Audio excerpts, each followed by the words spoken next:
Hello, everybody. Thank you for joining us today. I'm Laura Kunkel, American Bloom's Executive Director. American Bloom is celebrating our 25th anniversary this year.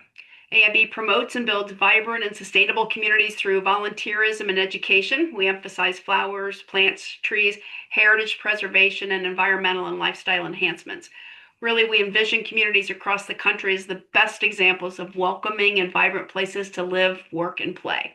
Through our programs, our grant opportunities, online resources, and the sharing of best ideas from towns and cities across the country, we empower communities to beautify and improve the overall quality of life.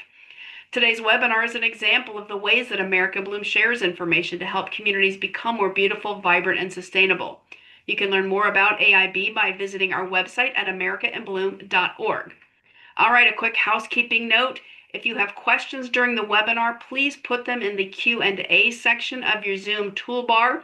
That is likely at the bottom of your screen, and we will answer questions at the end. Please do not put questions in the chat function. Please put questions in the Q&A section. This webinar is being recorded. It will be posted on the website later today and also posted on AIB's Facebook page.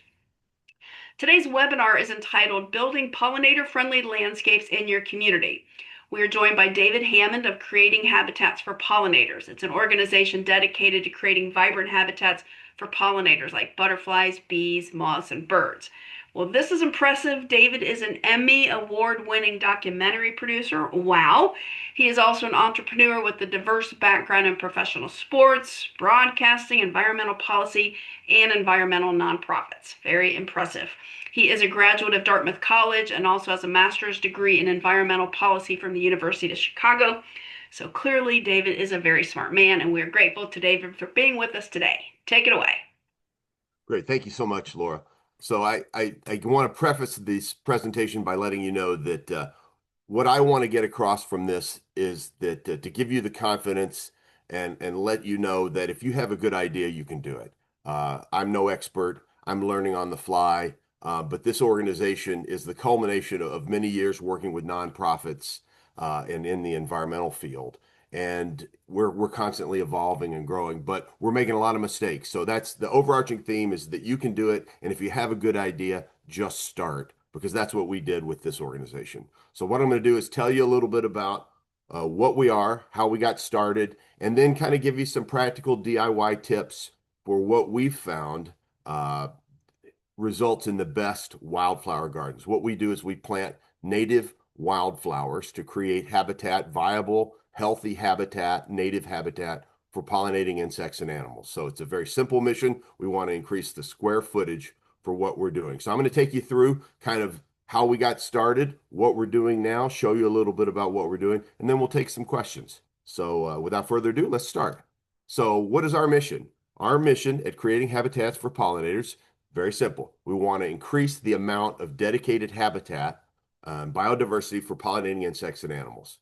So we want to take native species and put them in public and private places, mostly public, but we've started, as we've gotten a couple of years under our belt, private organizations are now hiring us to add pollinator gardens to their corporate headquarters, to their bank location, et cetera, et cetera. So we used to just say public spaces, but now it's public and private spaces. So that's the main mission.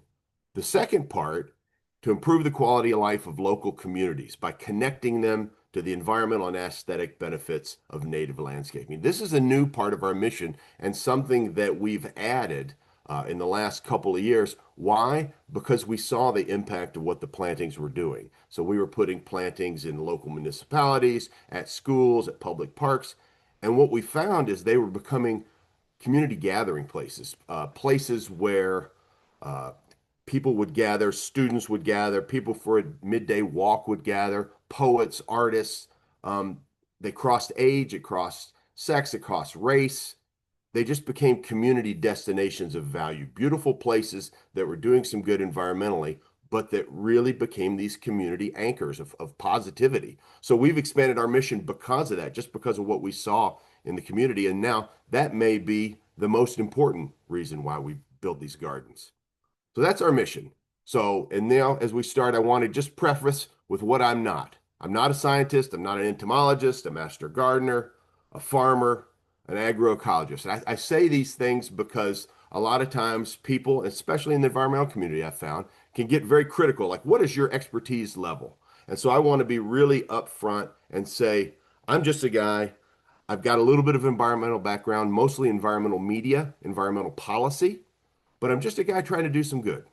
And so I'm making a lot of mistakes. I'm happy to learn along the way. So, but I'm not coming in. I don't want you to say, oh, there's an expert. If I'm an expert, it's because I've got thousands of hours doing this. I'm learning on the fly, but it's not because I have some formal training. So I just want to be upfront and clear about that. What I am is a doer. I'm a guy that tries things. I have the confidence to fail. I fail a lot, but I try things. And my overall goal my whole life has been to combine my four key interests. So environment is one of them, broadcasting is one of them, service, working with nonprofits, that's one of them, and then sports. So my ideal situation combines one or two or three or all four of these items. So I created an environmental news network on NPR. I do environmental documentaries on PBS. So that gets your nonprofit, it gets environment, it gets broadcasting. It's spun off into some sports broadcasting. So as things, as your career develops and you get new opportunities, you kind of spin into horse racing or a concert promotion, all these kind of crazy things. But when I come back to it, my core interest is really environment and service. And so that's where I come from. And so one of the things when I was running a radio network, one of my French Canadian reporters called me the réalisateur. So, for lack of a better word, the realizer, but the producer, the director, the guy that gets it done. And that's really the core of what I'm trying to do. I like taking a good idea and making it real. I'm not great about making money, but I'm really good about taking that idea and making it a viable opportunity that does some good. And so bringing those ideas to life is really what motivates me. Um, so with that, in fact, we got started with CHP, creating habitats for pollinators. I got real sick. I'm middle-aged. I'm 58 now. So I was 51, 52, had a terrible health scare. Was hospitalized. We still don't know what it was, unknown autoimmune disease. But I was hospitalized. And all of a sudden you start to think, all right, what am I doing? I'm 52, 51, middle-aged. What am I doing with the back nine of my life? And so I started thinking about that after I got real sick. In 2020, I was running a small marketing business, just as life had kind of taken me in that path. I wasn't doing much environmentally, but COVID hit. The business tanked. And all of a sudden, the midlife crisis, COVID, the business tanking made me kind of say, okay, it's time for a change. It's time for me to do something. And lo and behold, my mom, as moms are apt to do, that's her in the picture, my mom and my sister, my 80-year-old mom in Kentucky said, well, what are you doing? Why don't you get back to what you love, the environment? Think of something, think of a job, think of a career that's environmental related and get back to your roots. And so with that advice, I started creating habitats for pollinators. Um, you probably know this. I'll go through it pretty quickly, but why are pollinators important? Why do we care about pollinators? Well, most of the world's flowering plants depend on them. Most of the world's crops depend on them. They're basically the keystone species of any land-based ecosystem. So essentially, if pollinators are doing well in any environment, the environment's doing well. That's kind of a Cliff's Note version of it. But they're important. They're so important to the biodiversity, to the food web, and of course, without them, the environment, our food system, our lives would suffer dramatically. So that's the quick and dirty. We can go into much more detail if you really care about kind of the importance of pollinators, but suffice it to say they're critical for our well-being. The problem is they're shrinking. A couple of examples, you've probably heard about monarch butterflies declining. The population is just decimated. Even this year, there were some notes about the California overwintering population was at an all-time low. Other insects, wild bees, flies, butterflies, beetles have all seen dramatic population decreases. Managed bee colonies have taken a hit. So this is a real problem. It's getting worse. And so our idea was to, try to do something about this. What's the problem? They're losing habitat. People are using too many herbicides and pesticides. And then indifference. People don't realize the importance of pollinators. So with that in mind, pollinators are declining. it's a problem that we can maybe address a part of it. We created the idea for creating habitats for pollinators. So our solution is a very simple one. We want to plant more native habitat. We want to get native species, native wildflowers in particular, and we want to put them wherever we can in communities. And then once we get those established, we want to engage and educate the communities, not only in planting them, but in taking care of them over time and then using them as a kind of a keystone for their community. So it's a simple solution for a very complicated problem, but it's our way of kind of taking a very tangible um, action plan for a really complicated problem. So what are the benefits of biodiversity? So we want to introduce native landscaping to support this biodiversity, the interconnected web. More plant diversity leads to more insect diversity. And what you'll find, as you probably know, pollinators tend to be highly specialized. So one particular butterfly or one particular beetle might only feed off one particular plant. Think of monarchs and milkweed. And so to really get that biodiverse web, you need a lot of different plants. So what we'll do is plant a really diverse seed mix. So things bloom throughout the season, lots of different sizes, shapes, colors, to host a wide range of biodiversity. And this is something that we've learned as we've gone on. The urban and suburban sites are key. We're in the Detroit suburbs, and you find there was a study in Michigan State that came out last year that was kind of documenting urban versus rural, and kind of the gut reaction would be that, urban settings probably have a lot less diversity, have a lot less bees. And what they found was just the opposite. Because of the farming is so prevalent around here, you tend to have these monocultures and you tend to have a lot less biodiversity. So we're leaning into that at urban and suburban sites and saying we can really make an important difference by increasing the biodiversity in those communities. And for example, in Detroit, um, they're becoming an agrarian community. There's almost 2,500 urban gardens in Detroit. So that's a real opportunity for somebody like us that can come in and add pollinator strips around their gardens, beautify abandoned lots, create park space, green spaces where there was, trash and litter and debris.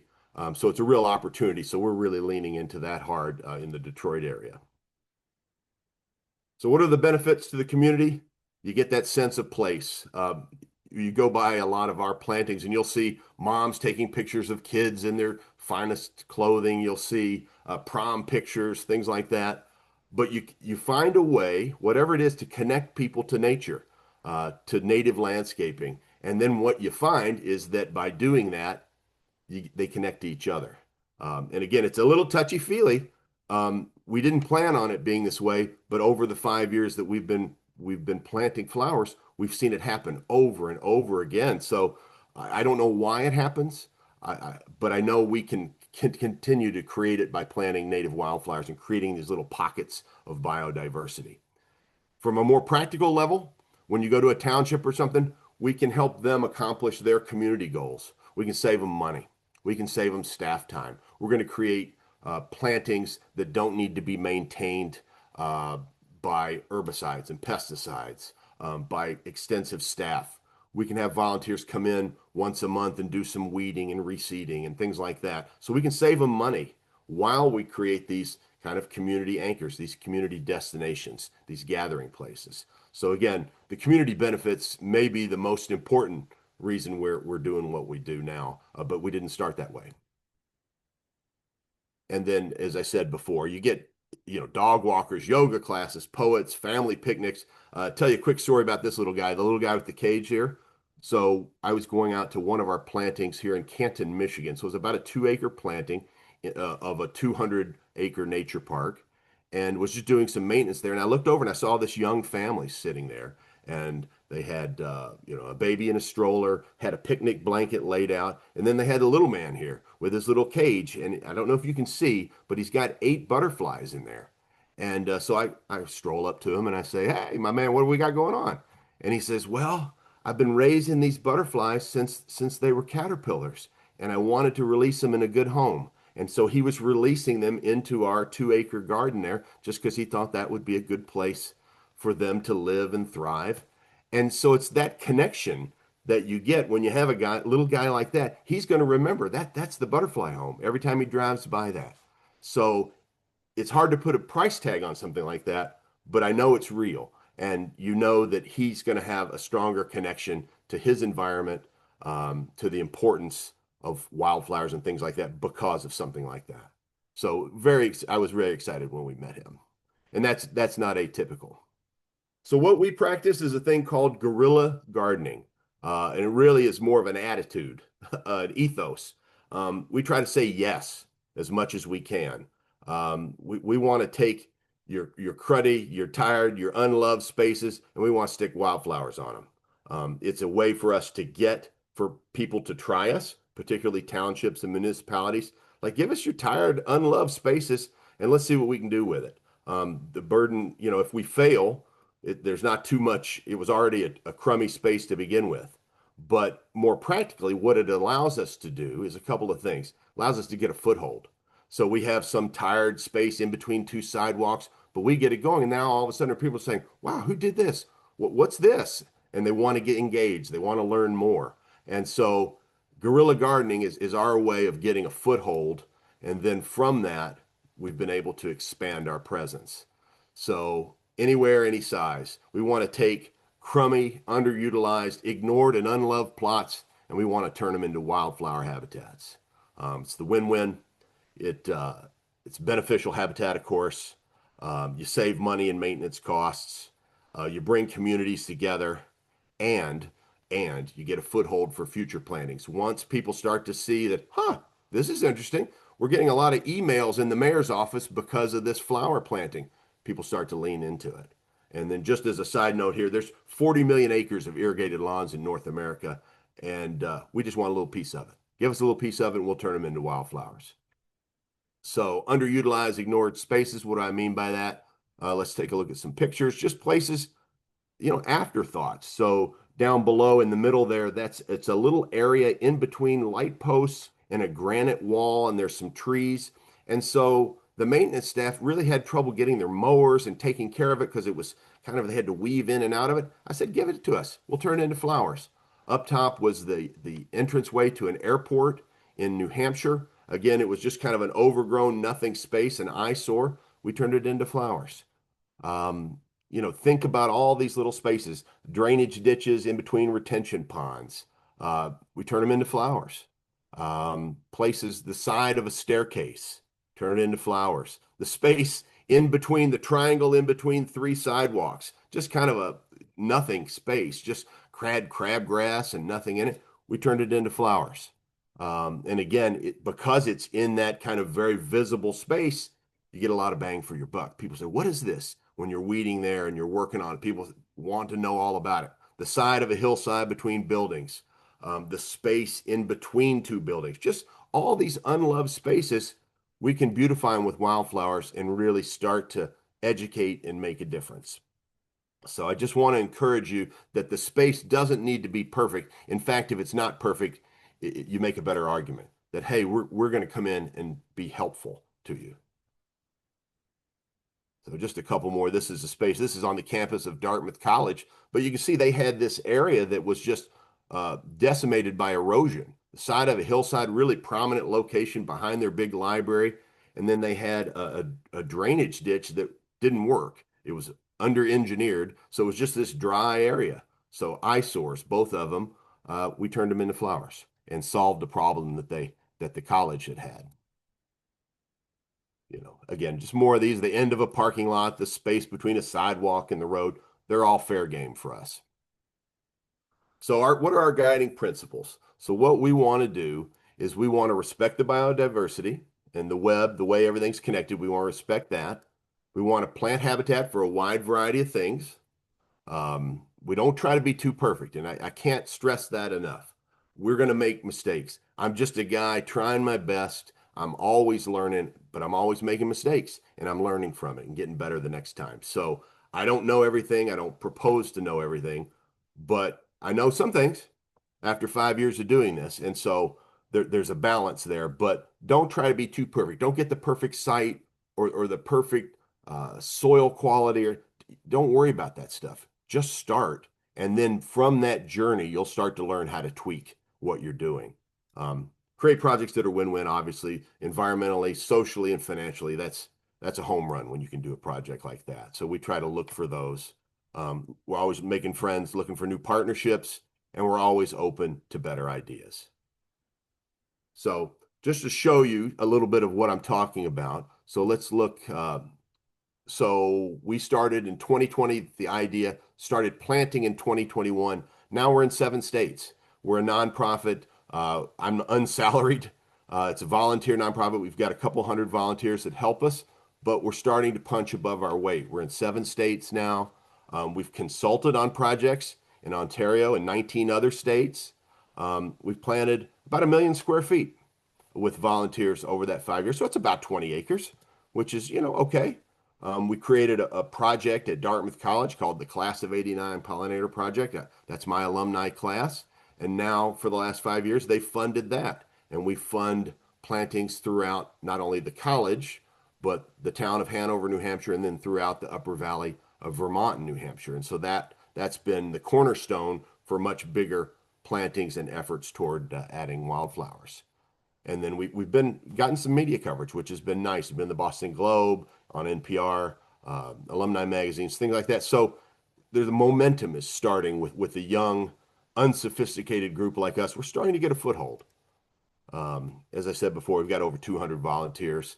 And what we try to do is get volunteers that are really engaged with a specific site. If we're planting at a school, we want the students and the parents and the PTO and the administration to care about their plantings. Why? Because they'll do a better job of taking care of it after it gets established, better job of weeding it, of spot reseeding, all those things. So we have little pockets of volunteers around all of our plantings. So to show you what it looks like, so in the year one, so we plant a mix of annuals and native stuff. The reason we do that is because the natives take a couple, 2 to 3 growing seasons to get established, to get their roots going. So we want to win as quickly as we can. So we plant a seed mix. We usually have about 40, 45 different species within a seed mix, but a quarter of those will be annuals. And we do that because the annuals are colorful, they come up quick, they hold the space, they help keep invasives out, and maybe most importantly, they give us a win. People that don't know anything about flowers or native plants or any of that, they look at it and they go, my God, these guys are geniuses. Look at these pretty flowers. And so it buys us some time, it raises awareness. And then in year 2, 3, 4, and 5, you start to get the perennials and the biennials get established. And they start to spread. And then they reseed and they get a foothold and they come back year after year. So that's our goal, is to use the natives as a placeholder, really a cover crop for the native plants that we want to get established and to be there long term. So our planting cycle works like you pick a site, you determine when you're going to plant, fall or spring. You got to prep the site, pick your seeds, seed it, compress it, watch the growth, and then you got to start weeding.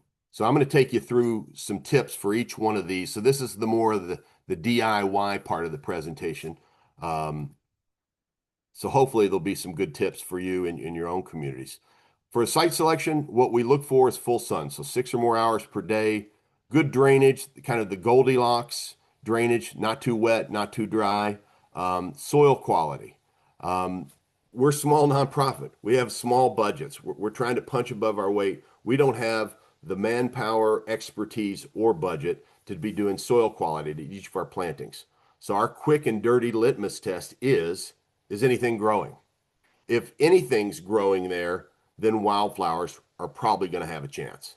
So that's our quick and dirty litmus test. I know it's not it's not very scientific, but it seems to work okay. We don't want to be putting fertilizers on there. We don't want to have to water them. So we want to pick sites that kind of fit these criteria. Once you have that, you got to determine when to plant, fall and spring. So in the spring, you plant after the last big frost. In the fall, you plant after the first big frost. So essentially, we prefer fall. When you plant around here in Michigan, We'll usually plant the second week in November. We want the snow and the ice and the rain and the cold to stratify those seeds over winter. So they break down into the soil and then they tend to come up 2 to 3 weeks sooner.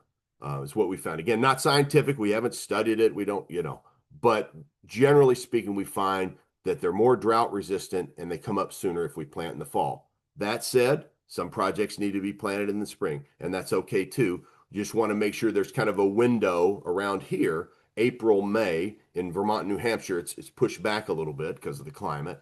But if you plant too late, your plants can dry out during the hot summer months. So you want them to get established up and growing and healthy before the hot summer comes in. So that's kind of, but spring or fall are the times, and we probably prefer fall most times. In terms of prepping the site, this is the beginning, the middle, and the end of any successful wildflower planting. It's absolutely critical how you prep the site. The seeds are going to do better in a site if there's no competing plants. These wildflower seeds that we put out there are pretty delicate. They're hardy once they get established, but when they're first starting out, they can be a little delicate. So you want them to not be competing with other things. Weeds are always going to win out against wildflower seedlings. So you want to get rid of that. Seeds need good contact with the soil, plenty of sunlight. This is not rocket science, but if you skip the site prep, you're going to waste your money by just chucking some seeds out on the ground. So you have to take some time to think about this. And when you loosen up the soil, you allow for better root growth and your wildflowers to really do well. In terms of the site preparation, we use primarily 5 methods. And again, it's up to you. It's up to the landowners. It's up to the time frame that they have. We don't have any of the land, so we always defer to the people that bring us in, whether it's the township or the library or the school. What do you need? When do you need these to start growing? What kind of plants do you want? We'll make suggestions, but their needs come first and foremost because it's their land. So, but the way we do it primarily is shallow tilling. It's the thing we do most often. We till 2 to 4 inches deep 3 times over a 2-month period. So what we're trying to do is keep the soil column intact, keep the bulk of the soil column untouched. We just want to kill what's on that very top layer. We want to get rid of that because if you go too deep, you're going to stir up a lot of dormant weed seeds and you're going to have more weeds than you started with. But we need to clear it out. We need to get rid of what's on the surface. So we'll go 2 to 4 inches deep. Sometimes we'll also add some vinegar, concentrated vinegar, acidic acid with that. But we found if we do it 3 times over a couple month period, it tends to do a pretty good job of clearing out that surface clutter, but keeping the soil intact. Another way to do that is to put tarp on it. Dark plastic in the Northeast. We use clear UV tarps down here in Michigan during the summer. It lets the UV rays of the sun come through and it essentially burns up that surface area. Works great, very environmental, very clean. The problem is cost. If you're doing a big area, it's cost prohibitive. So on smaller areas, you got to have lots of sun. It tends to work pretty well, but the bigger areas, it's just too expensive. Another way is, as I mentioned before, the acidic acid. Usually it's too good for small areas. It's good environmentally. It's basically, concentrated vinegar. Burns the plants. Sometimes it doesn't do a great job burning the roots. So we usually use acidic acid in combination with some shallow tilling. That's probably our preferred method. It also can get a little expensive if you have a bigger planting. So again, smaller plantings, you got a lot more flexibility cost-wise, but we tend to kind of, see what the site's telling us about what's working, what's not. But those are the 2 ways we do it. Again, you can cut the sod. If you say we have to have this in by a certain time frame, you can come in and cut the sod and seed right into that. It's backbreaking work. It's expensive to rent that equipment, and it takes a while, but it's an option. And then finally, selective herbicides. We try to stay away from herbicides as much as we can, but we're not absolute. Sometimes the mugwort and the ragweed and the thistle need a little zap. It's the best way I can put it. Sometimes we try to stay away from it. I can't emphasize enough, but we're not absolute.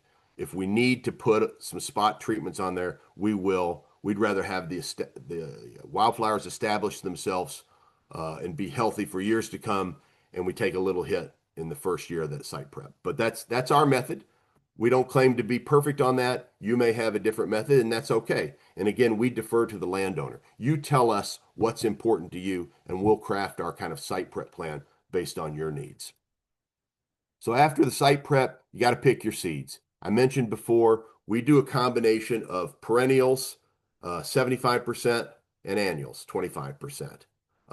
With the perennials, we lean into the native, we lean into local ecotypes. We try to go as local as we can with the native plants. With the annuals, we don't care. We do non-native annuals, poppy, 3 different kinds of poppies, lots of different things, zinnias that will come up. They'll look great. They'll hold the space until the natives get going. We look for things that bloom throughout the season. That's why we'll do a seed mix of 40, 45 different seeds because we want the same site to be dynamic and look different in the spring than it does in the summer than it does in the fall. And you do that with a diverse seed mix, a complementary seed mix of things that will, follow one another. You can get very specific with the height, the color, the shade tolerance, things like that. We tend to be a little bit more general. We feel like when we plant a seed mix, when we've done our homework, we've gotten as local natives as possible, and a good diversity throughout the blooming season. We found that doing it gives us a little margin of error. When we talk about soil quality and not being too specific, we don't have the expertise for that. If we have a diverse seed mix, usually something, and we prep the site right, usually something's going to like it. We can usually get something established. Now, it might be different. The site A on one side of the road might be different than site B on the other side of the road, but that's okay.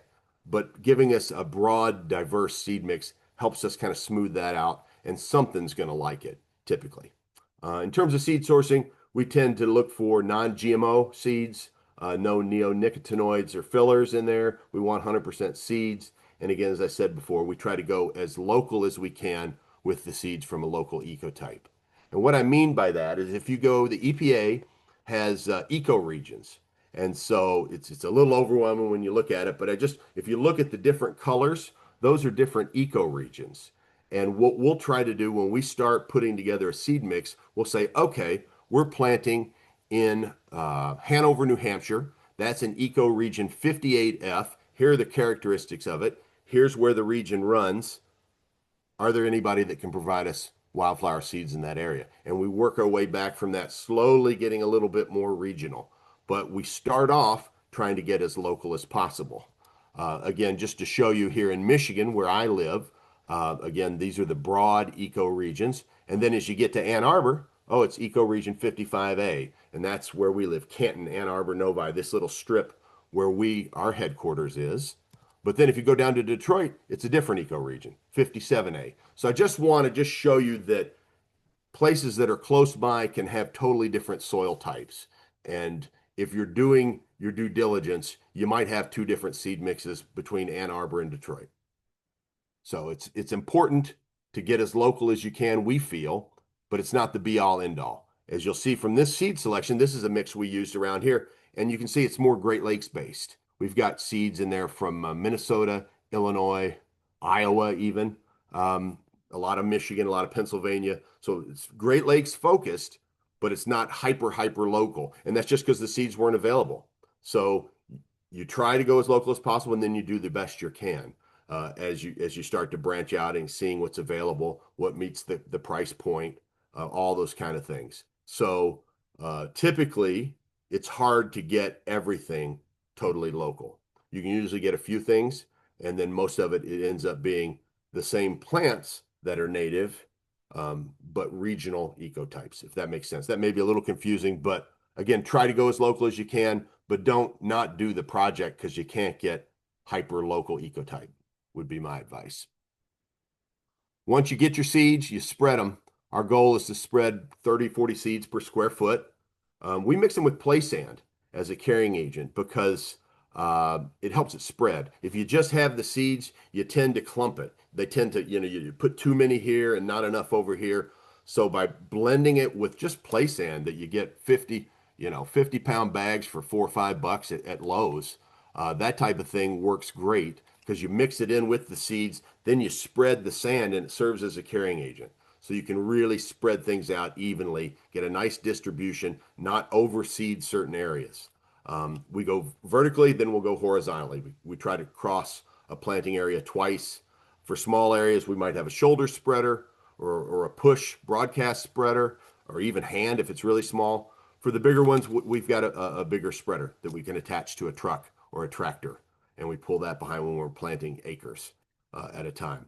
After we're done, you see the little man in the picture there struggling to push it, but we roll it. It's really important once you spread the seeds, you prep the site, you pick the right seeds, you spread them evenly, then you got to compress them. You got to roll them into the ground. That good seed soil contact is critical. If you don't do that, you're not going to get the results you want. So you want that compression. And so you can do it by hand, you can do a bigger roller, attach it to your truck or your tractor, whatever the needs of the site are, but compressing it is a really important step. And then maintenance. And then when I say maintenance is weeding, weeding, weeding, and weeding.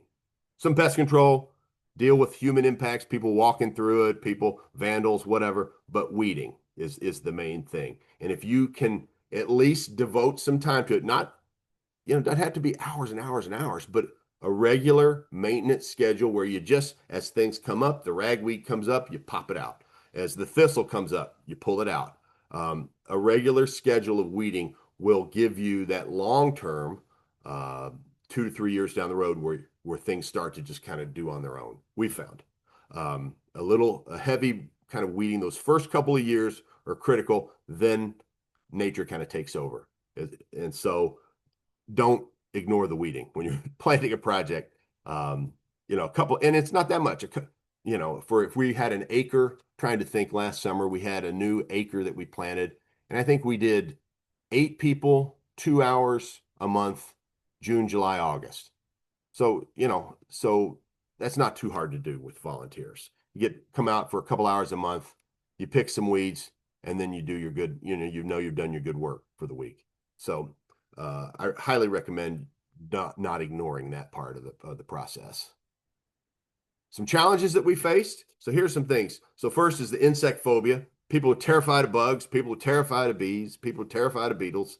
There's over 4,000 bee species in North America. Here in Michigan, I didn't know this, but there's 765 different bees. Only a couple of them even sting. Most of them are tiny, head of a pin type things. You would just think they're bugs. You would just call them bugs if you were in your backyard with them. But all they do is pollinate and make little bees. They're not a threat. They don't sting. They're just beneficial to the environment. So just knowing that for me was like, oh, okay. And then the ones that do sting, if you give them good habitat, we found, it's amazing because when we plant at schools, that's always the first question. Oh, we're worried about stinging. And I said, well, the risk is the same of, your trash can with wasps around it or whatever. Stinging bees are not coming to your school because we've planted flowers. Whatever's there is still going to be there. But what we found is that if you give them good flowering habitat with lots of nectar and pollen, they don't even care about you. They don't even care about people. You can literally kind of put your face up to a flower, and it's almost like it's almost like they're drunk almost. It's Thanksgiving dinner and they've eaten too much. They're just plodding through doing their thing. They don't care about you at all. So never say never, but we haven't had any stinging incidents at schools, knock on wood. But that's always people's biggest fear. So you want to try to combat that because it's really not a risk that people think it is. And then even with the wasps, I try to tell people, the wasps do a lot of good. They're part of the food chain. The birds eat the wasps. The wasps eat a lot of these predators that plague the bees. So there's these complex co-evolved relationships. If you just try to plant for one thing, it's not going to be as successful as you understand. Like everything's kind of related to the other. And so you want really biodiverse plantings that can host a lot of different things. Another challenge that we face is natural disasters. These are 3 pictures from our plantings. We had a flood. What are you going to do? You have a flood. We had a tornado, took a play structure, lifted the roof of it, and dumped it right in the middle of our planting. And of course, deer are always a threat. I used to be very type A about these plantings, didn't want one weed, was all up in arms if something happens to the plantings. And then you got to get a little zen about it. It's all right. Floods happen. Crazy things happen. What do? We get the site ready, we reseed it, and we go on about our way. It's just, I don't know, it's helped me personally. Just, it's almost like therapy, um, to not be so structured and try to be so perfect. For lack of a better word, shit's going to happen. Sorry, but things come up. And so how you deal with them really sets on how successful your project's going to be. So you got to learn to roll with it, adapt, and evolve. Invasives are the bane of my existence. Thistle, mugwort, ragweed. Some places it's a constant battle. We've lost a couple of the battles, but if you put the attention on it, you can usually maintain your successful plantings. But you got to pay attention to it. And then the human impact can't be disregarded. These are 5 areas that we planted. The one on the top right, they just mowed it down one day. Just the groundskeeping crew, just, I don't know, didn't care, wasn't paying attention. We had about a half acre and they just mowed it. Another time, the one in the bottom right, that area, that's when we were planting. It was full of flowers, about a half acre. And we wanted to till next to it. And the city kindly had said, hey, we're going to help you till. But they tilled the wrong area. So they tilled the flowers instead of the area that we were going to be planting. Not the best, but it happens. Vandalism, we get a lot, these sites, people break pumpkins and break flowers. We had basketball. The one on the left was near a school and it was also near a basketball court. So those fences got kicked over. The plants in the bottom left got beaten with a basketball. It happens. It's not the greatest, but you pick yourself up and you go on about it. And if you've gotten them established, they usually will be pretty hardy and come back. And then finally here, the construction has been a new one that we've had to deal with. The expansion of parking lots and the expansion of roads around here in Michigan has been a real thorn in our side. Again, not ideal. These crews just come out and they just tear everything up. So you try to get a little compensation for it. If that doesn't work, you just say, well, we'll have to replant. So you have to be aware of that. And as we cite new projects, it's something that we're aware of. Where is there any chance they're going to want to widen this road? Because we don't want to put 2 years effort in and then have them cover it with a big black tarp and ruin it all. So in summary, as we wrap up here, nature's not perfect. Neither are we. We're trying to do the best we can. We try to be as native with the seeds and as pesticide free as we can, but we're not absolute. There's exceptions to every rule. We understand that and we're okay with that. We use the EPA, the Xerces Society, the Fish and Wildlife, U.S. Fish and Wildlife, their maps, their ecoregions. We use those as guides to kind of help us do the best we can to pick the best seeds, to pick the best plants for these planting areas. We want to be as native as we can. We work with the landowners. We use several trusted seed sources that give us no filler, that give us non-GMO seeds, pesticide-free seeds. Those are lists that a lot of different people have. Those lists are always getting bigger. Some people have come off the lists. They're always evolving, but that's a shared resource that if you're in our area, I can tell you, yeah, we use them. I wouldn't use them, et cetera, et cetera. We want to work with you. We want to help you. It's just me, not a lot of bureaucracy, not a lot of subcommittees that you got to go through. If you have a good idea or you want to do a planting, I'd love to hear from you. And I'd love to work with you to see what you need and see if we can help it. And then I would say to leave you with this, it's better to start in a perfect garden than nothing at all. It's better to start a project, make a ton of mistakes, learn from it, and then end up with something really meaningful and worthwhile than to just say, well, that's too hard. There's too many things that we got to do. Just start. Just start with a small spot. And then when you get that figured out, expand it a little. Expand it 2 spots. The journey really is where I've gotten a lot of the fulfillment and worth of figuring out these problems and making something meaningful, but it doesn't just happen with a snap of the fingers. You got to take some time. So I'll leave you with that. I thank you for your attention, for joining us here. Here's my contact information. Please reach out.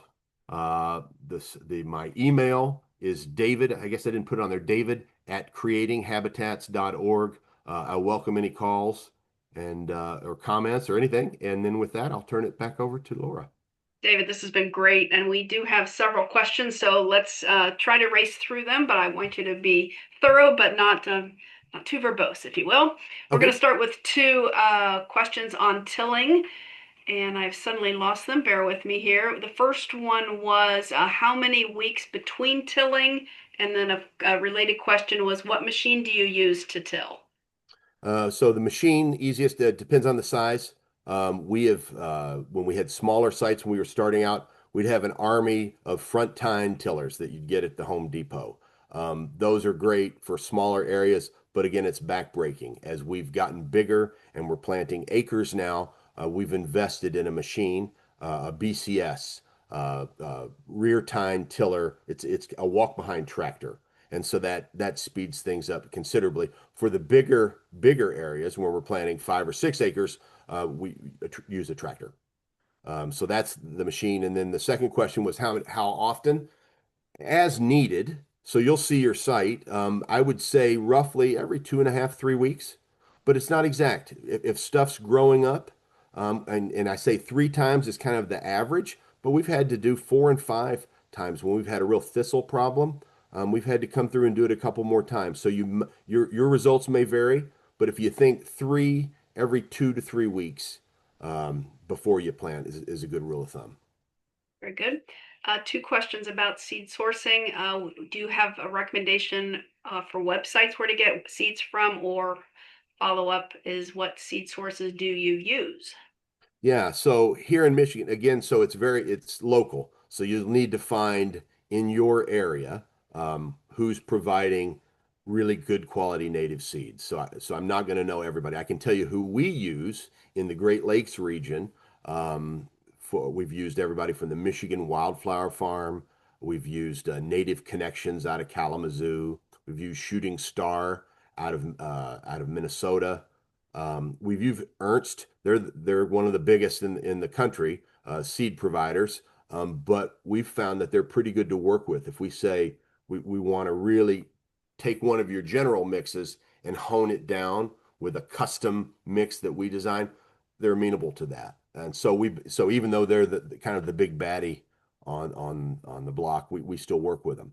On the annual side, we work with a company called American Meadows, again a big one, but we found they're nice to deal with. The seed quality and the germination rates are really high. So the cost for germination rate tends to be a pretty good value. We try to steer away from them. Their native mixes are not as native as we would like, but their annual mixes, we use them. So for the annual side, American Meadows has been a pretty consistent, but not for natives. For us,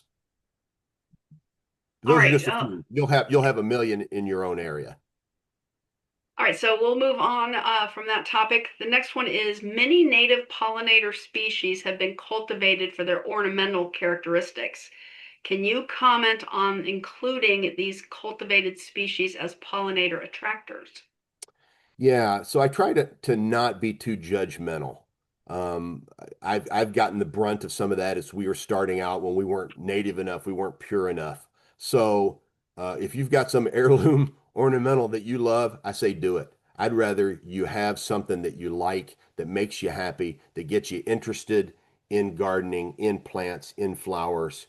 It's better than not doing it all. So I'm not going to tell grandma to not plant her heirloom asparagus. You know what I mean? I'm not going to do that. I might say, hey, you know what would work well with that? And then you suggest maybe some native species that would complement whatever ornamental you're talking about. But I'm not going to be the one to tell you don't do it. I'd rather have you get like flowers and like gardening and understand that pollinators are important. Next question, are there legal issues for you to settle before installing a wildflower site? It's funny you say it. We have a form now. The lawyers have gotten involved. So we have a legal agreement before we plant somewhere, and then with our volunteers, we now have a liability form. For the first 2.5 years, we did not. We just, you say you want to put one on there, we're going to do it. And we would just do it. Now it's a little bit more formal, but we try to keep the red tape at a minimum. Very good. How do you manage maintenance of the gardens that you plant? We try to get groups of volunteers. So I told you we have almost 250 different volunteers around the country, and there'll be pockets for each planting. So, for example, the Village Arts Factory is kind of a funky art space here in Canton. We bring their volunteers in to us and say, hey, we're going to need your help over time. We're going to plant, we're going to donate our labor and do this work for you. But to do that, the quid pro quo is we need a group of you, and we'll come out too and help you, but we need a core group to help us maintain. So that's kind of when we started, we didn't do that. And honestly, when we started, some of the great plantings that we did in year one aren't great anymore because they didn't get the maintenance. So we've found that if you get that buy-in, like we're donating the seeds, we're donating our time, whatever it is, because we try to really, help people and absorb a lot of those costs, but you got to have a core group of people that are going to help us maintain it. So, if somebody wanted to work with you, what are the financial obligations to start a project? Well, what we do is look at what you want to plant. In a real simple level, where are you? What's the site look like? How much work does it need? And how big is it? Because the biggest cost is going to be our seeds and site prep. So if it's 5 acres, that's going to be a lot different than you tell me it's 1,000 square feet. If it's close by, I'll come. If it's not, then I'll walk you through the steps. Part of our mission is to help people. So if you're in North Dakota and I can't make it out that way, well, I'll walk you through what to do. And that's what we've done when we've consulted on projects. Some are just, it's not cost effective for me to go help you plant a 1,500 square foot in Nantucket. You know what I mean? But I'm happy to talk with you on a weekly basis and walk you through the steps. So I guess it depends is the answer on that. Depends size, shape, geography. And speaking of geography, someone did ask if you do any work on the West Coast. We've consulted on a project in the Bay Area, but we have not had any projects where we've been hands-on. That doesn't mean never. We'd always be, if it's big enough, we'll get out there. That finished the one thought. Let me think. So if it's a bigger project and you don't have a budget for it already, what we would do is work together and we'd craft a proposal, write a joint proposal. We'd identify potential funders and try to come into it as a partnership to raise the money for this project. If you already have some of the funds allocated, we'll try to work with you, donate some of our time. You provide some financial, maybe you buy the seeds and we do the labor. We'll find whatever works in each situation, but we try to keep it as lean and mean as we can. Spoken like a nonprofit professional there, David. What impact does road salt have on planting areas close to sidewalks and roads? Pretty damn harsh. It doesn't help. It doesn't help. So that's funny you say that though, because we're trying. So the Dartmouth College grounds people, they've been great to work with. They've really helped us, and they've leaned into giving us the problem areas. And some of them have been in parking lots, those little tiny islands that are a pain to get your mower up on. They're just a pain to take care of. We're starting to turn them into wildflowers or try. We started last year, and the salt was a significant impediment. So now we're investigating what things might be a little more salt tolerant. We'll give up some diversity of plants if we can get something established there. So we're experimenting. We don't have an answer yet though. Let's talk about another pesky thing, the deer. Any suggestions to minimize their impact? Zen it. Be zen about it. Let it rip. Yeah. I used to get so upset about it, and you're not going to win. So give them, they're going to take their share and take it as a badge of honor that you planted a nice habitat. Otherwise, you're going to be stressed out because some of these big plantings, I showed you some of the pictures of them. They'll have 2 acres, and then you'll just see the deer path, and then they've made a bed down in the middle of your beautiful beneficial wildflowers. And you gotta tip your cap and say, well, it must be pretty damn good that they thought it was safe enough to bed down for the night. So take it as a badge of honor. Don't let it stress you out. It's going to happen. have reseeding, spot reseeding be part of your plan, would be my advice. All right, so let's talk about some volunteers. Do we need to have a volunteer commitment for planting and maintaining before we would work with you? Again, it depends. How big is the project? Not necessarily. I mean, I'm happy to brainstorm ideas. So that would be when we start talking about a project, you tell me what's going on. That's when we can start to figure out what next steps are, how many volunteers we might need, when we might need them, who we might get them from, those kind of things. But uh, having a group of volunteers isn't the prerequisite for talking about a project with us. Do you have a maintenance schedule that you could share?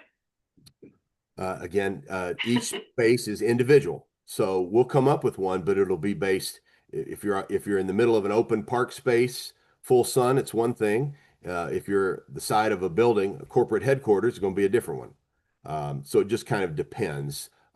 If we plant in the fall, our preferred time, we'll start to see, and this is in Michigan, we'll start to see sprouts in April, blooms in mid to late May, and weeding starts in June.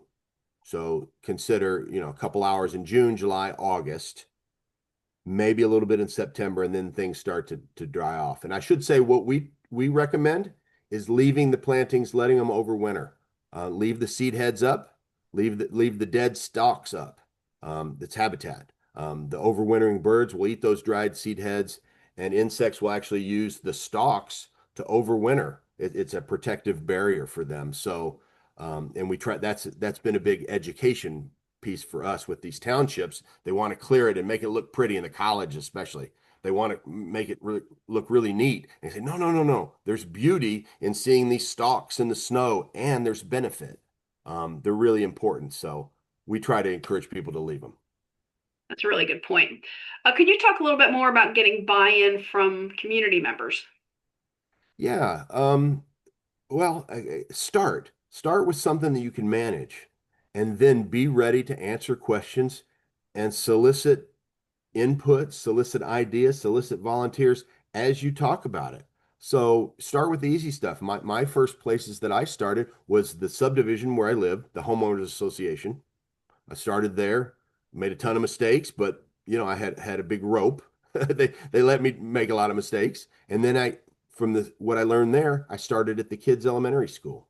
And we started with a small area that was kind of run over and beaten up. And if nothing happened there, it was going to be exactly the same as if it was a success. So start with a low risk project that's not financially, it's not a huge thing. Get your foot in the door, learn what you're doing, and let them see like, oh, they kind of know what they're doing. And then kind of grow from there. Pun intended. Very good. This person is on a board of a small rural library, and everybody that's on this webinar, is coming from somewhere. So this question is probably pertinent to everybody. They have an outdoor space that they would like to create a pollinator garden. Any suggestions on how we might fund this dream? Start with how big is it? Everything goes to the size. So how big is it? Get a good idea of where you can start. Be successful.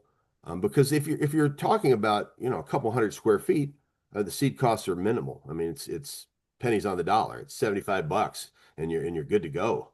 If you're talking about 5,000 square feet, it's a different equation. It's a few $100. If you're talking about acres, then it's thousands of dollars. So you got to kind of start with the size, start with high visibility, and start as small as you can to make it meaningful. And always, position yourself where part of the plan is like, if this goes well and you like it, we can expand. Next year we can add this spot, and next year we can add this spot. And so it becomes an ongoing project. So nobody's risking too much in that first year would be how I would do it. Find your ideal spot, start as small as you can to make it meaningful for you, and then work the kinks out as you go along. We have a couple more, but before I throw those at you, just could you please repeat your email address? Sure, David, my name, David Hammond, David at the website, creatinghabitats.org. Very good. All right, couple more, David. Mhm. Have you connected with any of the National Garden Clubs? Thousands of people with a similar goal. We haven't yet. Not because we don't want to, just because it's just me. We're catch as catch can. We're always meeting new people, great people, and we're pursuing those projects. So there's so many people that have approached us that we're kind of, plowing through that. We don't have a big system to process it. So not yet would be the short answer. But looking for any kind of partnerships would be great. Very good. All right. There are two final questions. I'm going to roll them into one, and they're really more comments and with a quick question at the end. People have loved this webinar. You can tell that from the comments that are in the chat and also in the Q&A part. Do you have any other presentations that they can view? And related, this particular presentation, are there any handouts on the website? They're not. They're It's just a again. one-man show, right? I get I it, go back David. to the I'm a last answer. one-person show too. Yeah, it's just, I mean, if you look at the website, I haven't finished updating the 2025 plantings. So it's just me. I'm writing the grants, I'm doing the work and trying to do the social media as best I can. So it's something that I need to do. I don't have that, but I'm happy to talk, to send people whatever they need if they need something or they'd like me to talk to a group or make a different presentation. Happy to do that. The one you saw today is probably the fourth one that I've done. It kind of just keeps evolving and changing, and I put new slides and take things out. So if you had a custom, I did one in New Hampshire that was just DIY. It was just how do we get a garden going? So we tightened it up. We didn't talk about background. We just talked about here's what you do for site prep. So I'm Right. happy to do that if it's helpful or meaningful for somebody, but I don't have something just off the shelf to give you. Sure. A reminder that this webinar is being recorded, so it's going to be on the American Bloom Facebook page, also on the American Bloom website at americanbloom.org/webinars. So you can share this presentation with volunteers in your community, and they can get the same great information that we all did today. David, that is the last of our questions, I believe. May I say one more thing though before we end? I just forgot it. We're on Instagram at creating habitats is a great way to reach us. So Do I you didn't happen have to it on have, the sheet here. yeah, do you happen to have Facebook? Creating habitats. Yeah, Okay, so someone did ask, can we send direct messages to you through Facebook? I'm going to guess that's also through Instagram. They can direct message you. absolutely. Or email's better for me. I'm middle-aged. I'm old man. Sure. So So email's repeat best. that. Repeat that email then, David. David at creatinghabitats.org. So David at creatinghabitats.org is the best way. If not, the second best way is to DM me through Instagram. Very good. And that's Okay, at well, creating looks like habitats. we have gotten through the questions. Thank you so much for the very thoughtful questions that everybody provided today. Thank you, David. That was incredible. We had 273 people register. About 165 showed up at one point. That's really remarkable. Great topic. I really appreciate your being with us today. As I mentioned, we'll have a recording of this webinar posted on the website and the AIB Facebook page later today. Our next webinar is on Tuesday, March 17th at 12 noon Eastern Time, and it's called Rain Gardens That Work, Beautiful Solutions for a Cleaner, Greener Community. And that's going to be presented by Rod Barnes. He is the town administrator for Edmonston, Maryland, and he's also AIB's past president. He's also an AIB advisor, so lots of information and knowledge you'll get from Rod. So you don't want to miss that webinar. You can learn more about this webinar and the others that we are offering throughout the year by going to the website. Thank you everyone for joining us. Thanks again to David for the outstanding webinar. Please visit their website, Creating Habitats for Pollinators. The organization is doing remarkable work. Thanks again to David, and thank you everybody for being with us today. Have a great day. Thank you. Thank you.